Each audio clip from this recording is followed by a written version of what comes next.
Assalamualaikum warahmatullahi wabarakatuh. Pada kesempatan kali ini kita coba untuk membahas salah satu FR yang dibagikan oleh teman-teman kita yang telah mengikuti SKB tahun lalu. Kita coba untuk menjawab soal-soal berdasarkan FR yang teman-teman bagikan tersebut. Mohon maaf sebelumnya jika ada kesalahan, dan jika ada masukan silakan dimasukkan di kolom komentar. Nah, pada dasarnya semua FR yang dibagikan tahun lalu itu hampir sama semua, termasuk dengan soal yang saya dapat sendiri saat mengikuti SKB tahun lalu. Hampir sama dengan seluruh FR yang saya bagikan di video sebelumnya. FR yang kita bahas kali ini yaitu FR dari Dija Khadijah.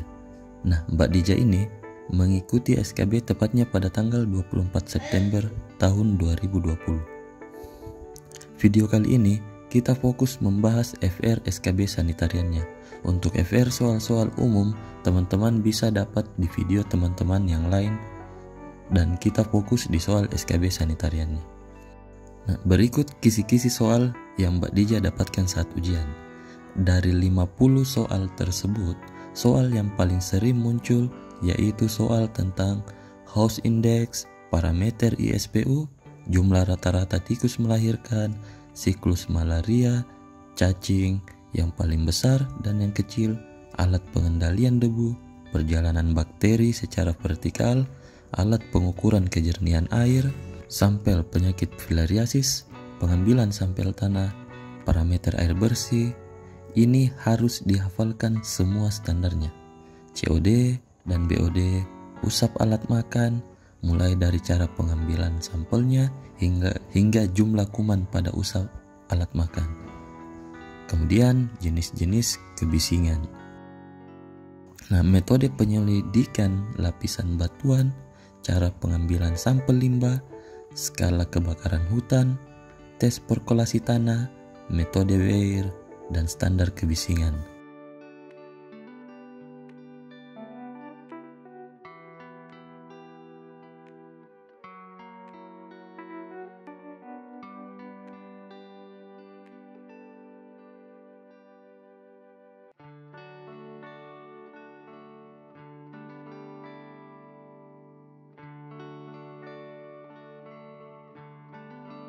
Itu tadi merupakan kisi-kisi yang paling sering muncul di soal-soal SKB tahun lalu.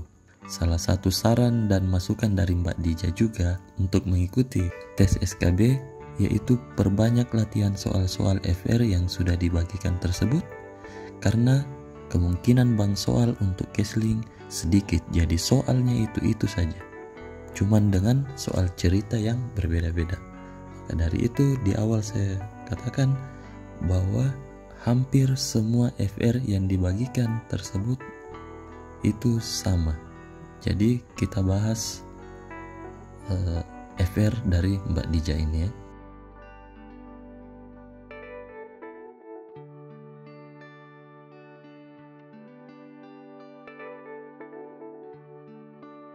Yang pertama terkait house index. Nah, house index ini merupakan persentase antara rumah di mana ditemukan jentik terhadap seluruh rumah yang diperiksa. Nah, berikut merupakan contoh soal untuk perhitungan house index. Nah, diketahui rumah diperiksa sama dengan 400. Rumah positif yaitu sebanyak 125 rumah. Jadi HI sama dengan rumah positif jentik yaitu 125 dibagi jumlah rumah yang diperiksa yaitu 400 rumah dikali 100. Hasilnya yaitu 125 dibagi 400 yaitu 0,3125 dikali 100. Hasilnya yaitu 31,25. Jadi jawabannya adalah D, 31,25%.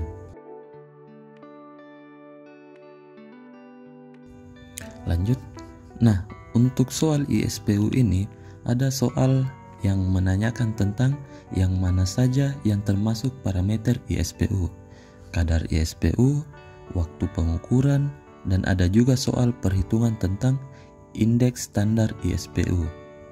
Nah, adapun parameter dari ISPU adalah partikulat atau PM10, karbon dioksida atau CO, sulfur dioksida atau SO2, nitrogen dioksida NO2, dan ozon O3. Untuk contoh soal ini, dalam menghitung indeks standar pencemaran udara pada parameter PM10, kita melihat hasil pengukuran kadar polusi yaitu 340. Setelah itu, kita konversi ke batas ISPU yang ada.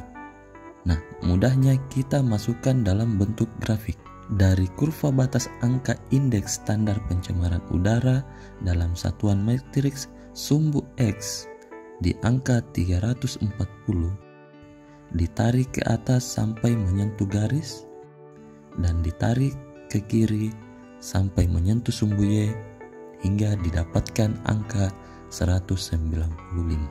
Sehingga konsentrasi PM10 340 dirubah menjadi angka ISPU, hasilnya menjadi 195. Nah, lanjut soal ketiga, yaitu terkait tikus.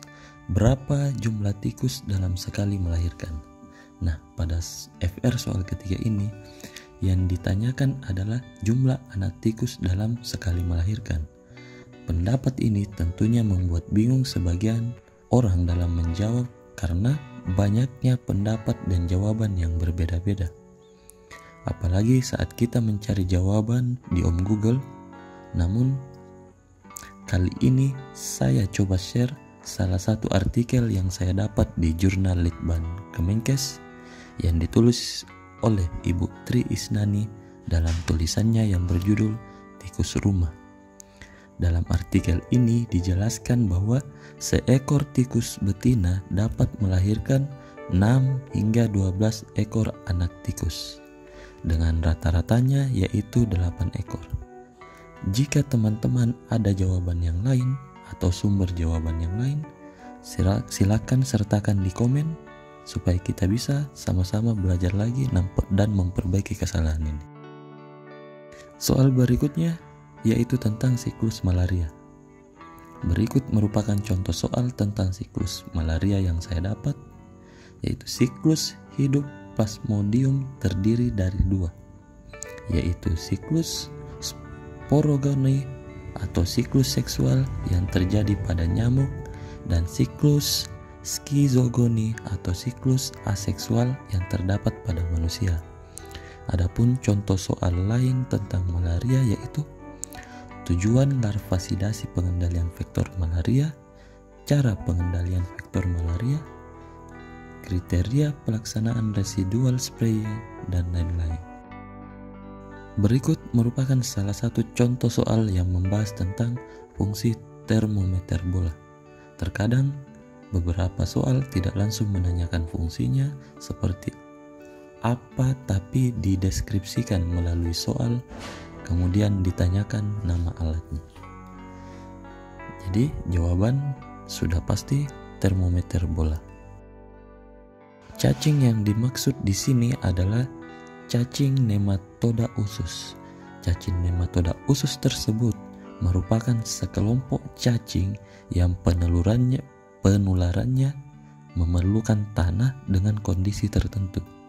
Cacing yang termasuk kelompok cacing nematoda usus ini adalah Ascaris lumbricoides, Trichuris trichiura, Enterobius vermicularis, Ancylostoma duodenal, dan lain-lain sebagainya.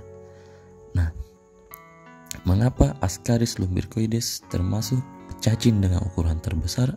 Karena untuk cacing Ascaris lumbricoides memiliki ukuran 10-30 cm untuk yang jantan, dan yang betina berukuran 22 hingga 35 cm.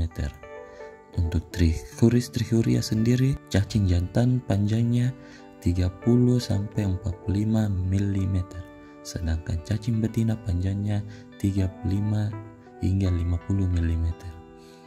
Serta Enterobius vermicularis, cacing betinanya berukuran 8 sampai 10 kali 0,4 mm, cacing jantan berukuran 2 sampai 5 mm, dan lain-lain sebagainya. Begitupun kedua jenis cacing yang lainnya hanya berada di bawah 1 cm.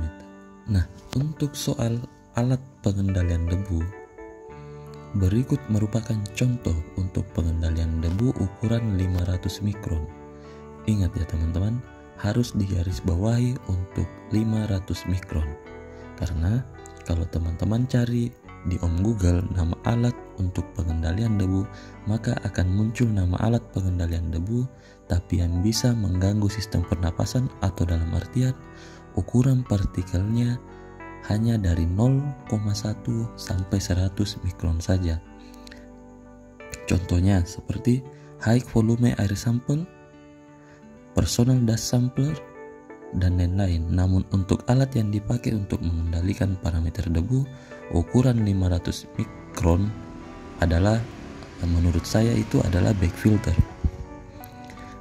Kenapa? Karena bag filter ini digunakan untuk mengatasi partikel kering yang berasal dari udara pembawanya.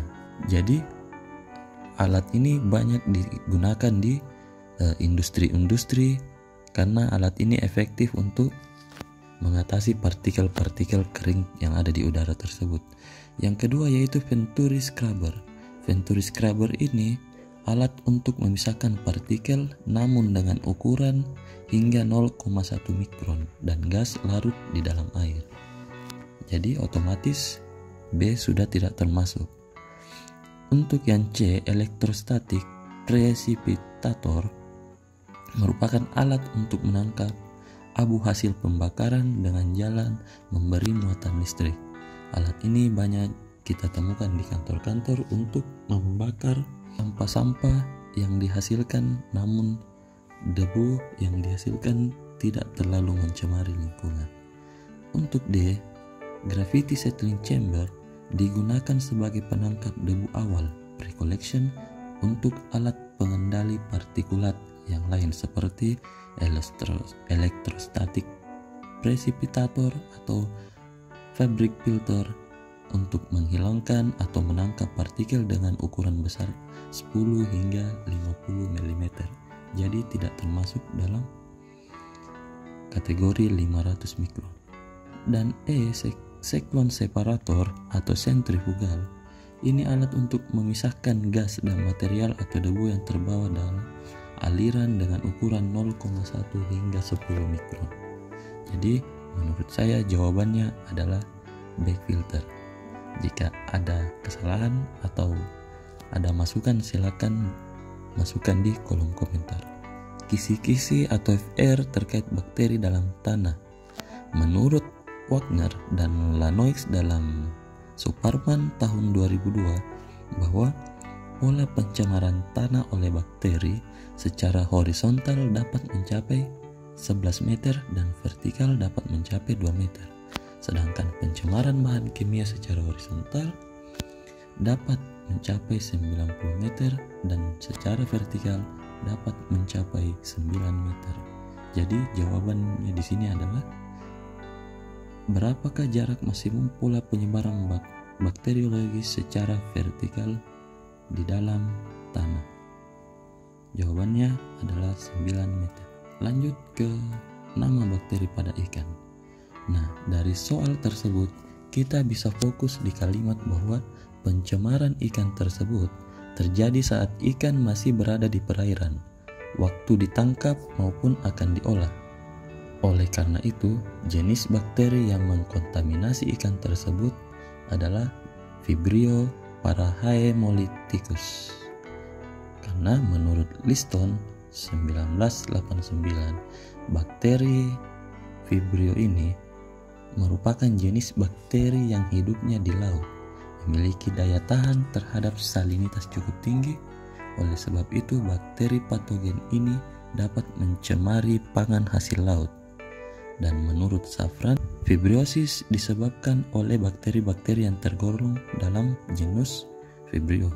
Beberapa spesies bersifat patogen dan dapat menimbulkan penyakit epizotik yang serius, namun beberapa spesies yang lain hanya bersifat patogen oportunis yang menimbulkan penyakit apabila ikan mengalami luka fisik, luka akibat parasit, dan stres.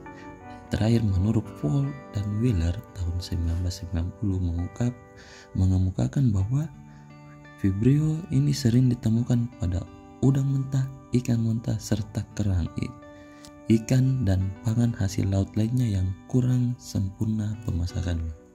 Oleh karena itu, jawabannya yaitu Vibrio parahaemolyticus.